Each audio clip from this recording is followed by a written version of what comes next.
The scratching started under the kitchen floor, so we moved to the living room and it came with us, scratching right beneath our feet. We went upstairs. It followed, scratching up through the floorboards below the bed.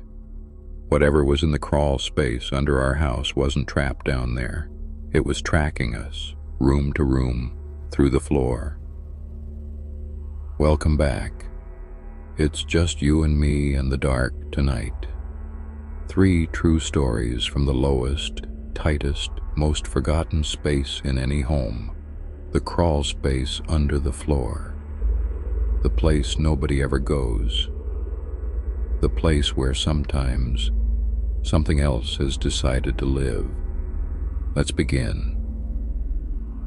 We bought an old single-story house with a crawl space underneath.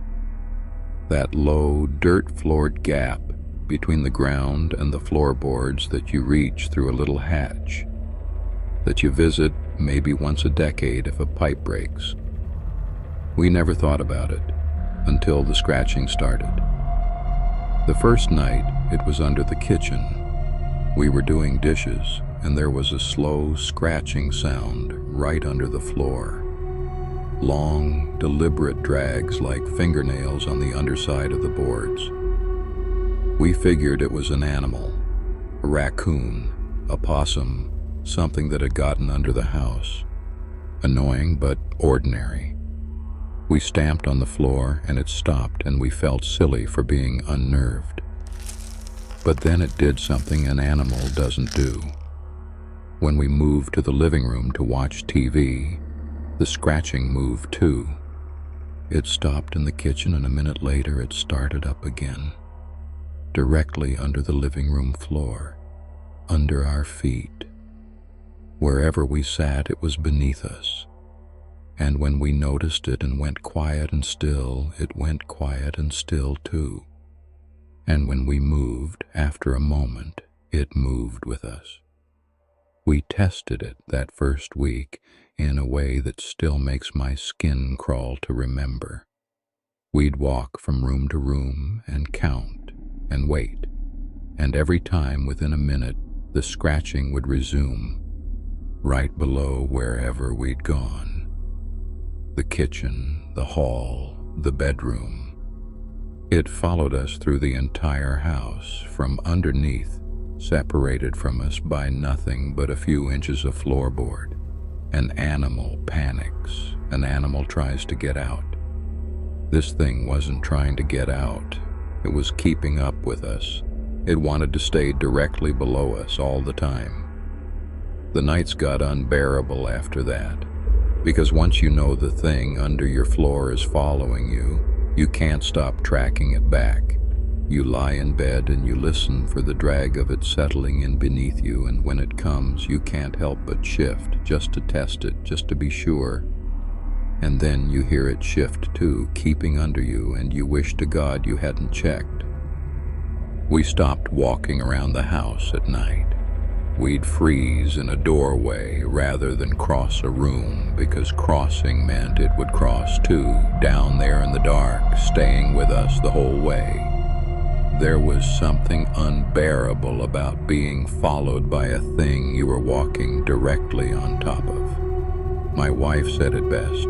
She said it wasn't like having something in the house. It was like the whole floor of the house was a sheet of skin, and something was pressed up against the underside of it, everywhere we stepped, all the time. We called animal control. The guy went down into the crawl space with a light and a pole and came back up pale and confused. He said there was no animal down there, no nest, no droppings, no den, but he said the dirt was disturbed, that all across the crawl space the earth was packed and smeared like something large had been dragging itself back and forth under the whole house for a long time.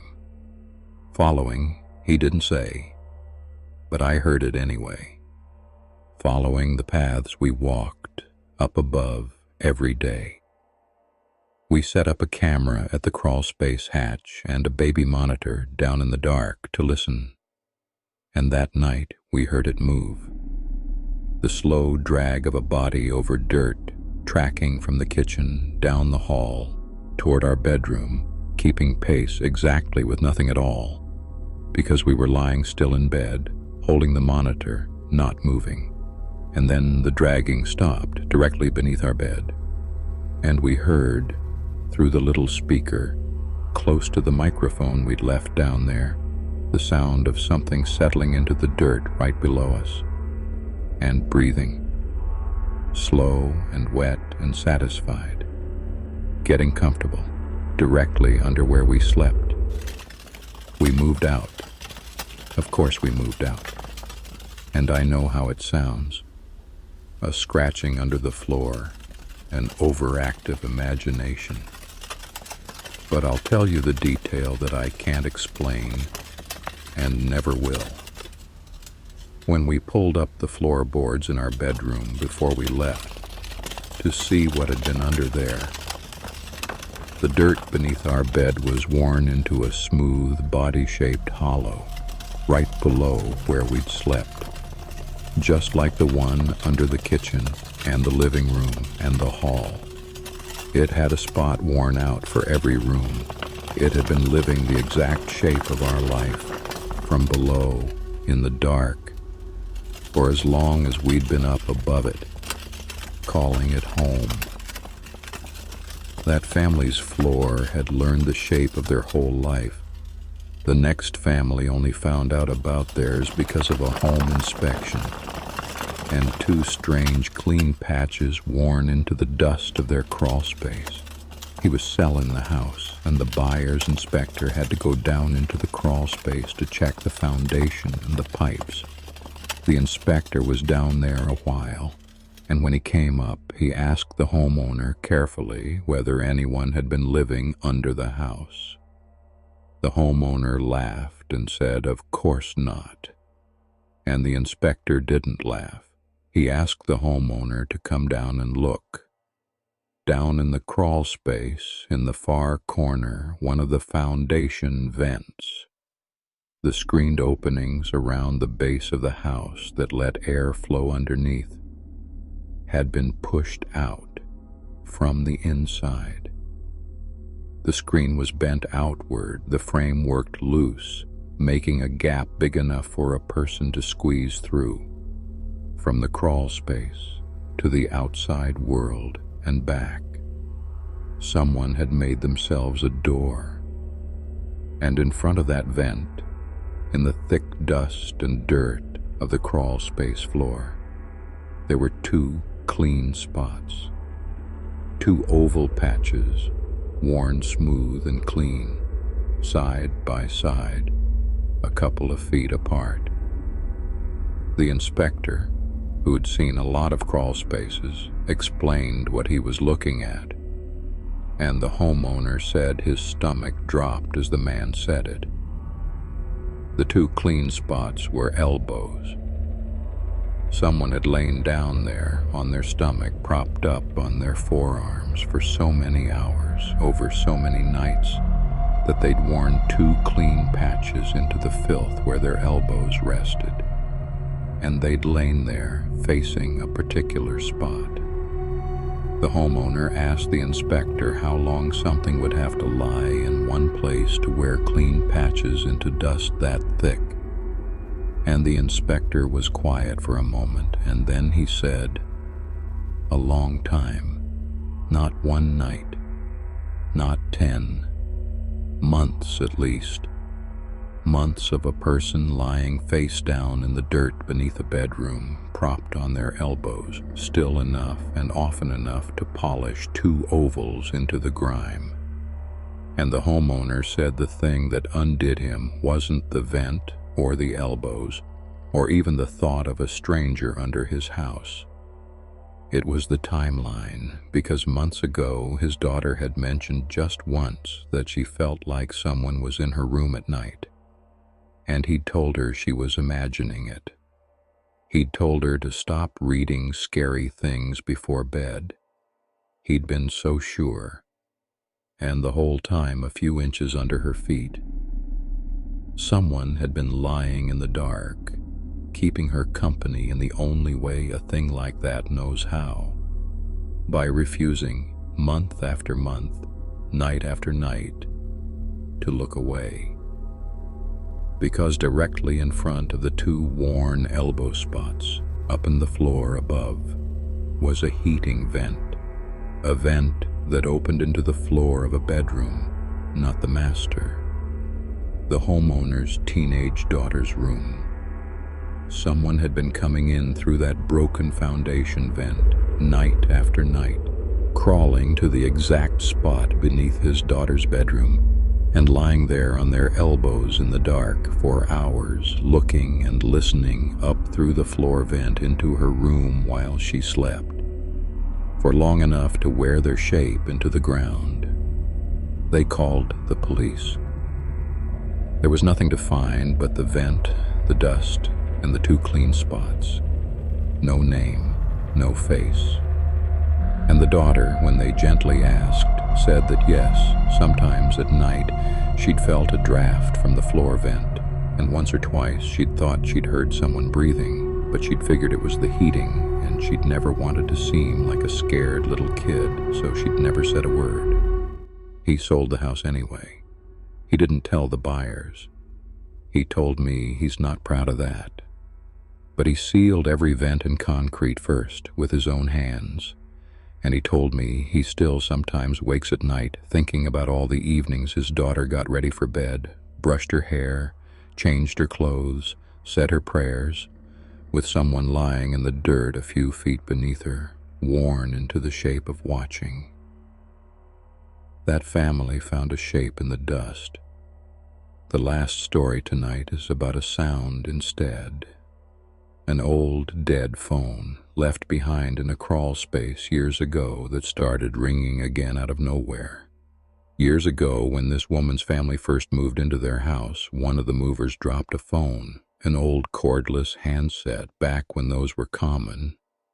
It slipped out of a box and fell through the open crawlspace hatch down into the dark under the house and rolled somewhere out of reach into the dirt. It wasn't worth crawling under a house for. They left it. They forgot about it. Years went by. And then, one night, the phone rang. From under the floor, that old tinny electronic ring, muffled by the floorboards coming up from the crawl space where a dead phone had been lying in the dirt for years. A phone with no battery left in it. A phone connected to nothing. It rang down there in the dark 3 times and stopped, and the whole family sat in the living room and stared at the floor and told each other they must have imagined it. But you don't all imagine the same sound at the same moment. That's the thing that gnawed at them. 4 people in one room had all gone silent at once and looked at the same patch of floor. You can talk yourself out of a sound you hear alone at night. You cannot talk yourself out of watching 3 other faces hear the exact thing you did. So they didn't really believe it was nothing, no matter what they said out loud. They just did what people do, which is agree on a comfortable lie and go to bed and hope the morning changes things. It didn't. The phone was patient, the way everything under that house turned out to be patient. It had waited years in the dirt to ring the first time. It could wait 1 more night to ring again. The next night it rang again, and this time the husband, more angry than afraid, pulled up the hatch and went down into the crawl space with a flashlight to find it, to prove it was nothing, to make it stop. He found the phone in the far corner, half buried in the dirt, exactly where it had fallen years before. Dead, dark, no battery. And as he knelt there in the dirt holding it, turning it over in the flashlight beam, confused, it rang in his hand. Lit up impossibly, the screen glowing, ringing, a phone with no power and no line, ringing in his hand under his own house. And he did the thing you should never do. He answered it. He pressed the button, and he put it to his ear, and he said, "Hello." And there was no voice, just breathing, slow and close and wet, breathing on the other end of a dead phone from somewhere he couldn't place. And then, under the breathing, right up against the mouthpiece, from the dark of the crawl space all around him, he heard the same breathing, in stereo, on the phone, and in the crawl space with him at the same time, from every direction. Whatever was on the line was also under the house, was also, he realized, right behind him in the dark.